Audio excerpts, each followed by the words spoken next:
Welcome back to the ranch. I'm Micah, and today we are rebuilding the front steps of our log cabin that decided to give up and nearly took a guest down with it recently. It's been a few years since I've done some steps, so we'll see how it goes. So the first thing we got to do is clear out for our footings, which my lovely wife is already working on here. We need to just cut back the ground here just enough so that these pier blocks here will fit to hold the bottom of our stringers. We dug out a few inches deeper than needed, then used 1/4 tin gravel to create a sub-base for the blocks. This creates a stable base for everything that won't settle too badly.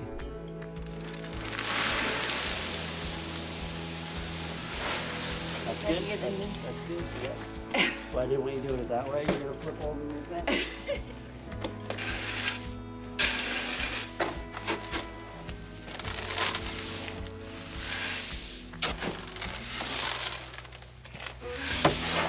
Just like this, no? I don't get it. What? You see me try to do that? Here. So hard to get it. Perfect to go slow. We can tweak them a little bit. Which has us about 4.5 inches.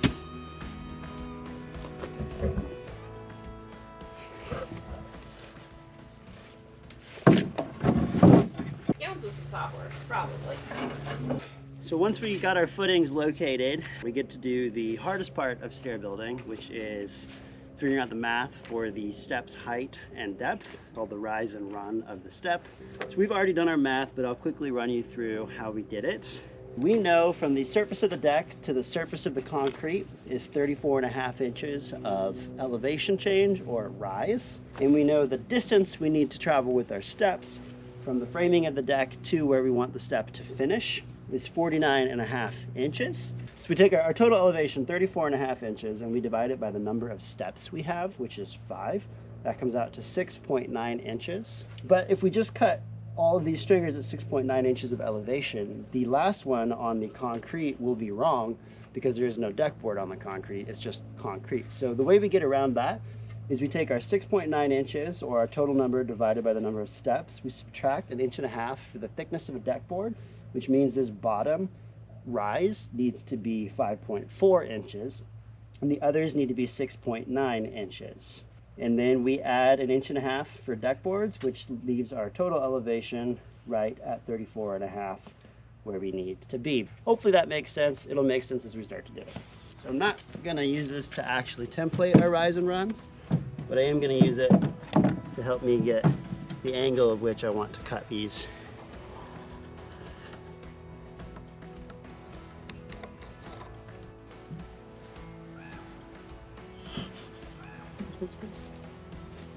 I can't use any of this audio.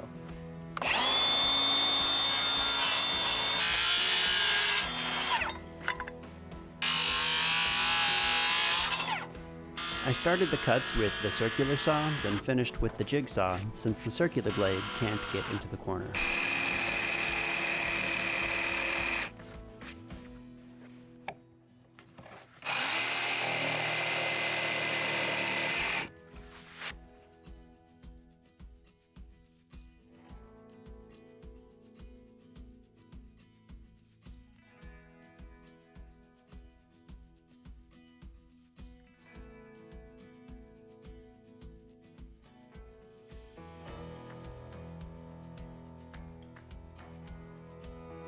We got the stringer cut, so now I'm gonna sort of just rough place it and see how it looks. I would say that looks about perfect. Now that we have one stringer cut and I know it's accurate because we just verified, it's much easier to mark out all the other stringers that you need. You can just use this as a template, and as long as you were good with your first one, everything else should come out just great.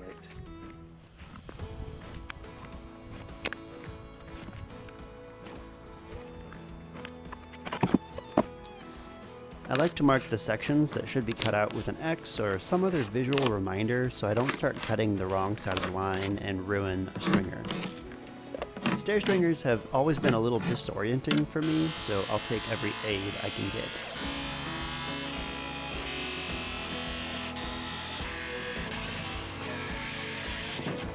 Okay, sort of a good news, bad news situation. Good news, we got all 3 stringers cut out and they're pretty tidy. I have maybe a 1/16 of an inch of variation on a couple of the treads here, but that's well within our margin of error, so I'm okay with that. Bad news is it's raining, but this is Oregon, so if we wait until it's dry to work on our projects, we never get anything done. So we're just gonna work through the rain and hope the camera doesn't die on me. At least I have coffee. Now that we've got the stringers cut out, the next order of business is to finish locating the footings here. So we're gonna do that by landing some hardware up here first, and then locating these to be directly in line with them. We're using these Simpson Strong Ties.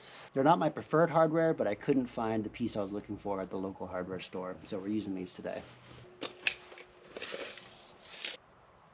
And we're just transferring that mark down. Might be sort of stupid given the nature of this bracket.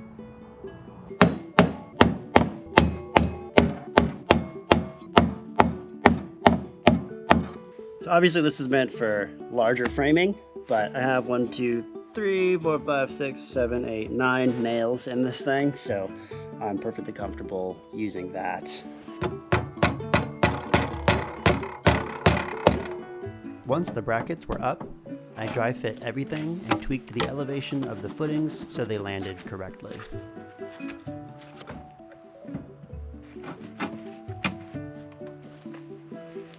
I'm good with that. Next, I nailed the stringers to the hardware, then adjusted the stringer spacing to be completely square.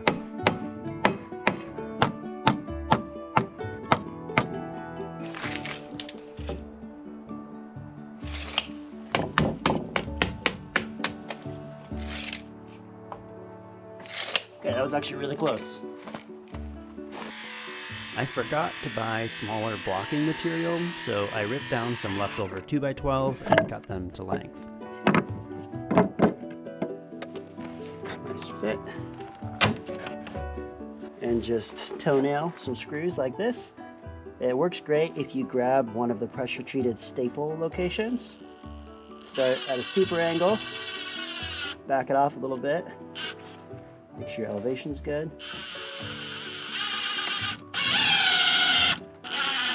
And then drive it.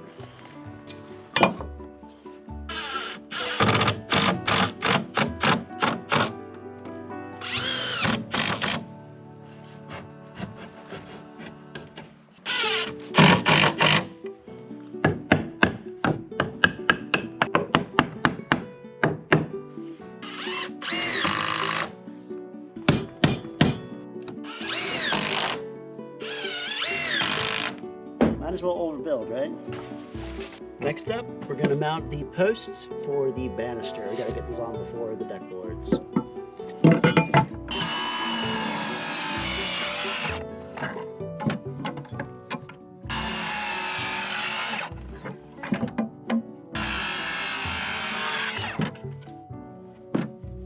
That was safe. So what we're gonna do is use some large timber locks. These are 5-inch. And we're gonna go right through the post into the frame right here on the inside of this pier block like that. I like to use quick grips to keep the posts in place, or if you have someone working with you. My wife's inside working on other projects.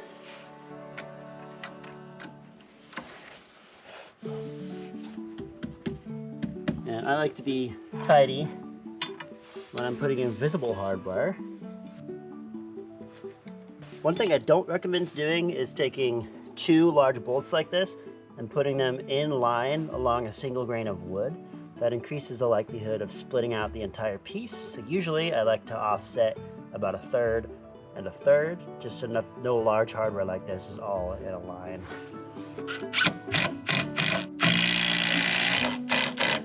Looks great.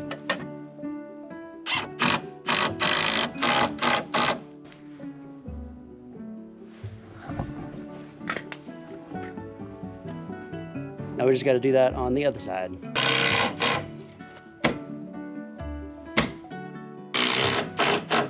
All right, that's gonna do it for the day. We're starting to lose the light. I just got the framing and 2 of the banister posts done. I need to add another banister post over here, and that should about do it for the framing. So probably tomorrow we'll get out here and start putting deck boards on. And we're back. Let's finish the banister posts.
It's about perfect.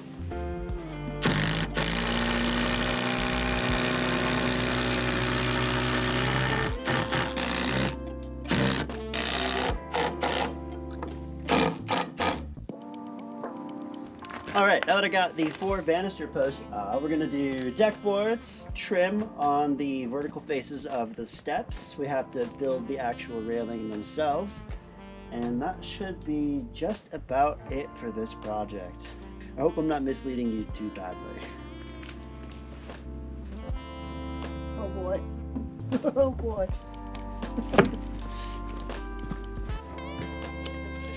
46 3/4. I do have a chop saw, but it's over there. Circular saw is fine. A lot of you guys probably know this already, but if you're doing just simple cross cuts using a speed square on the side of your saw makes it a lot easier to keep it square than just trying to eyeball the thing. I've been bad about not supporting the cut on both sides while I cut, so I've been pinching a lot. I'm gonna try to be better, otherwise I know the comments are gonna come for me.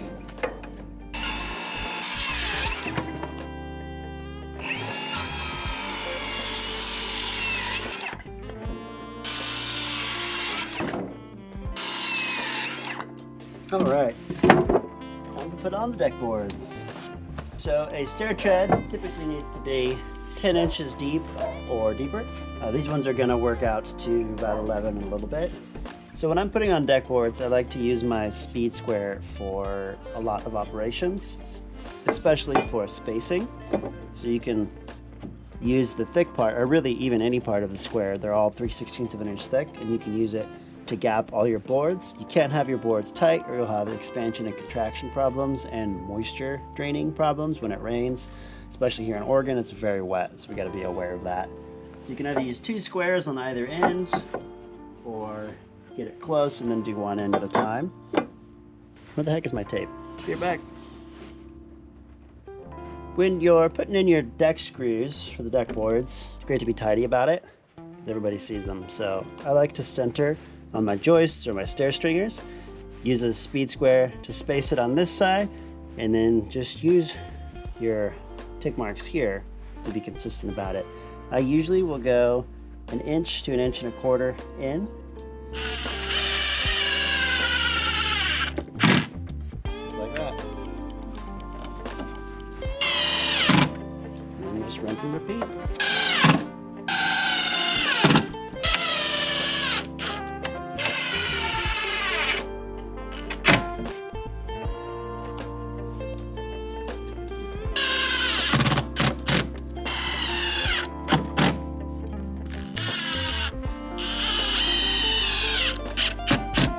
I'm going to angle this front screw because of the overhang of the deck board. It'll be very close to the edge of the pressure treated. So if you want to keep the spacing symmetrical, just angle it, or you can walk it back a little bit.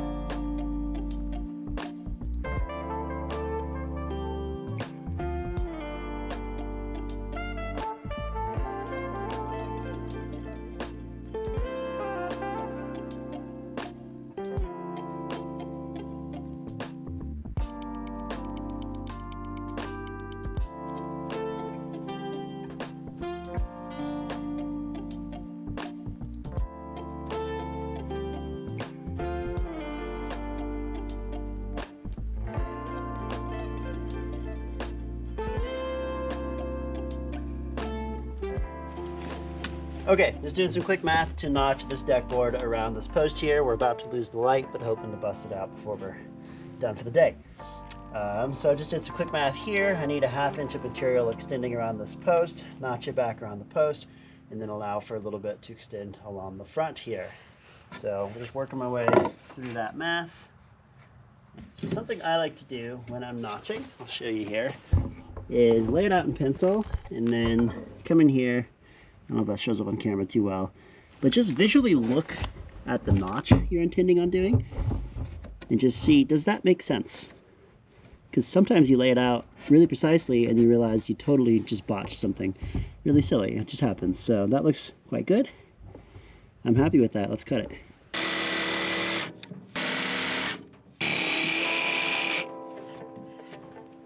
Probably slightly more gappy than it needs to be, but it's not bad. Now we're just gonna do that on the other side. Finally got the deck boards all the way on. Got the notching done that needed to be done, and we have fully lost the light, so that's gonna be it for today, unfortunately. Going back to work tomorrow to get some rest, so I'll be back at it later in the week to finish up the trim and the banister, so catch you later. So when it comes to cutting angles for the banister, I'm a big fan of the empirical method. I don't want to be calculating angles. I'd rather just clamp it on, mark a line, and then cut that line. We are wearing big thick gloves this morning because it's like 28 degrees and I'm cold.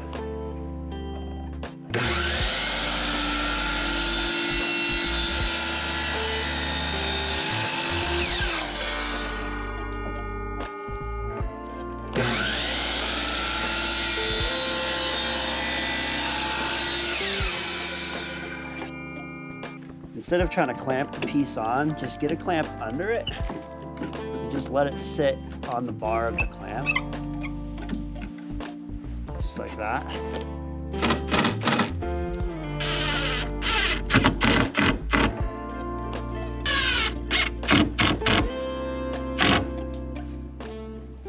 I'm either gonna have to scribe the 2x4 to it or cut a flat spot on this.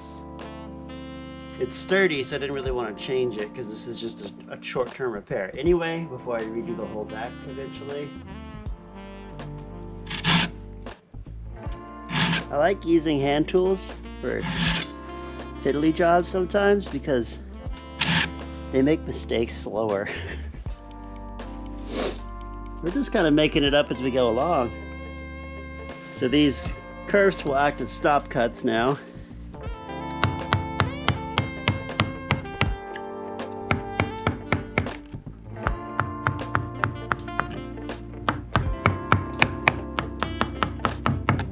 Let's see how we did.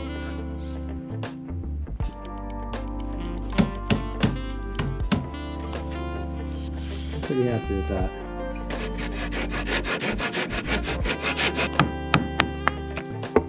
Well, it nearly killed me, but I got this banister finished.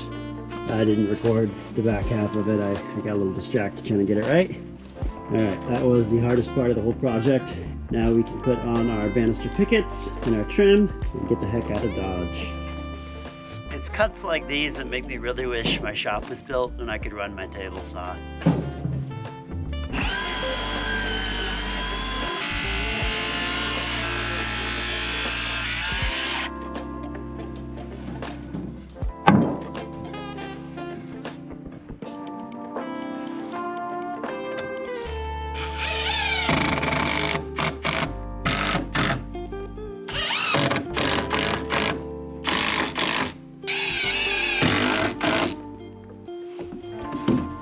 Now that I got these guys on, I can cut and screw my pickets to here.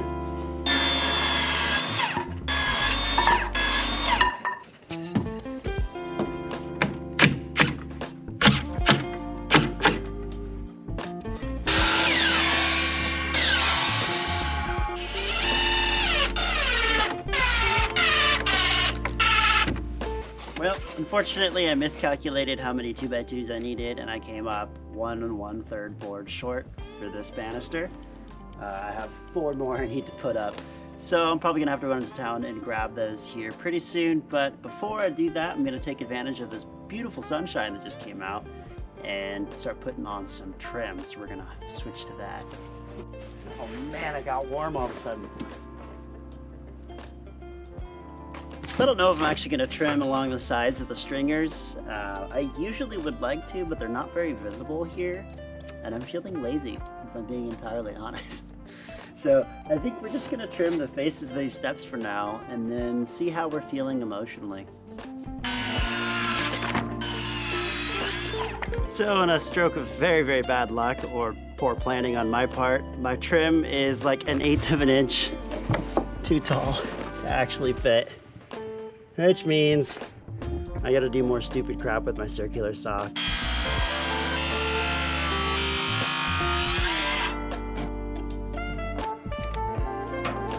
Put them to have just a slight gap, so I'm gonna lift this just a little bit for drainage so we don't have any water being kept trapped up against this joint, in theory.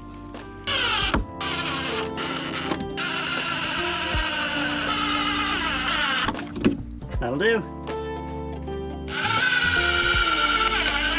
Oh no. And of course, the only board to split this entire job is the last one. Give me a second.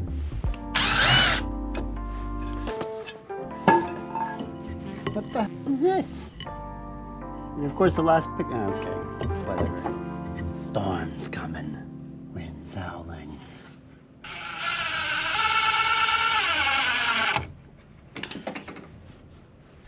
That's a wrap.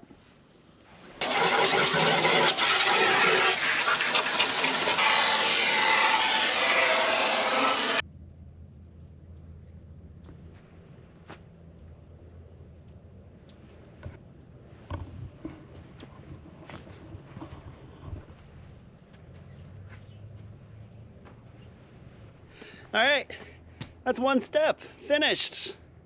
It only took me like 12 hours over 3 days after work. It feels good to finish a project though. Thanks for hanging out. I hope maybe you learned something, or maybe you at least got to judge me for doing something wrong. Yeah, we're gonna wrap this thing up, clean up a little bit. Still gotta do a dump run here, and on to the next project. Catch you next time.